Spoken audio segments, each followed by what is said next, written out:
Telangana BJP కీలక నేత Armoor MLA పైడి రాకేష్ రెడ్డి కీలక వ్యాఖ్యలు చేశారు.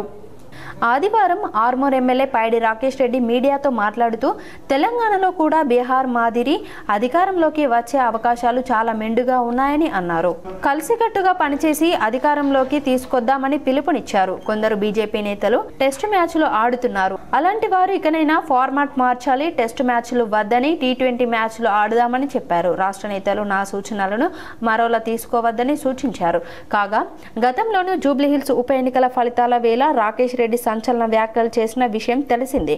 ఓడిపోయాం అంతే, చచ్చిపోలేదు. బీజేపీకి ఓటు వేసిన 17,056 మంది కట్టర్ హిందువులకు ధన్యవాదాలు అని తెలిపారు. కనీసం మీరైనా హిందువులుగా బతికి ఉన్నందుకు గర్వపడుతున్నా అంటూ పైడి రాకేష్ రెడ్డి ట్వీట్ చేయడం అప్పుడు సంచలనంగా మారింది.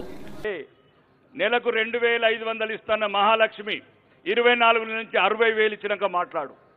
ఈ వేదిక నుంచి మహిళలందరికీ చెప్తున్నా, తెలంగాణ రాష్ట్ర వ్యాప్తంగా 300 రూపాయలు ఇచ్చి మోసం చేసేవాడు మాటింటారా?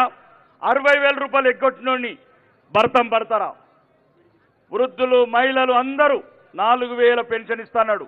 24 నెలల నుంచి ఇంతవరకు రూపాయి పెన్షన్ పెంచనోడు మళ్ళా 300 రూపాయలు చీర కచ్చిండు. 48,000 రూపాయలు ఎప్పుడు ఇస్తాడో అప్పుడే ఓటేస్తామని చెప్పుండ్రి. అప్పటి వరకు దుర్మార్గమైన కాంగ్రెస్ ప్రభుత్వానికి గుణపాఠం చెప్పాలంటే ఈ స్థానిక సంస్థలల్లో